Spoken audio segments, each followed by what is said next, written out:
আচ্ছা, আজকে আমরা ফটোশপের একটা শর্টকাট দেখব।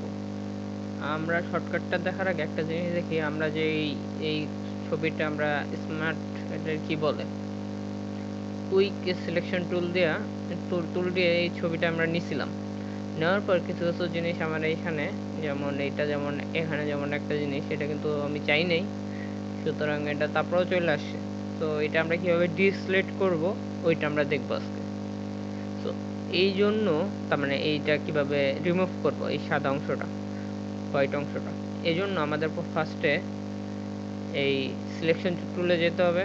সিলেকশন টুলে যাওয়ার পর এই যে কুইক সিলেকশন টুল, তারপর আমরা যদি এই জায়গাটা জুম করি কন্ট্রোল প্লাস দিয়ে, জুম করার পর আমরা যদি এই সাদা অংশটুকু সিলেক্ট করি, হ্যাঁ,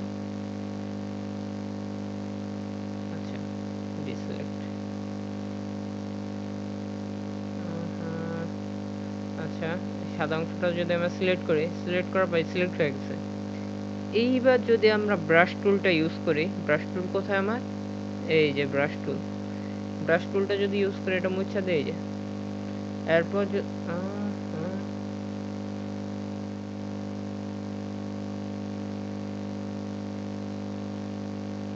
কি এটা ব্রাশ টুলটা, এই যে ইরেজার টুল, সরি ব্রাশ টুল হবে না, এটা ইরেজার টুল হবে। ফার্স্টে আমরা কি করব, আমরা এই কুইক সিলেকশন টুল দেওয়া যায়, এই কুইক সিলেকশন টুল দিয়ে জায়গাটা সিলেক্ট করে নেব। এরপর ইরেজার টুল দিয়ে আমরা এই জায়গাটুকু ইরেজ করে দেব। এরপর যদি আমরা ডিসিলেক্ট করি, এই যে এই জায়গাটুকু ডিসিলেক্ট হয়ে গেছে, আর পারফেক্টলি পুরো আমার এই জায়গাটা সিলেক্ট হয়ে গেছে। সো এটা একটা শর্টকাট হইতে পারে। So that's it, bye bye.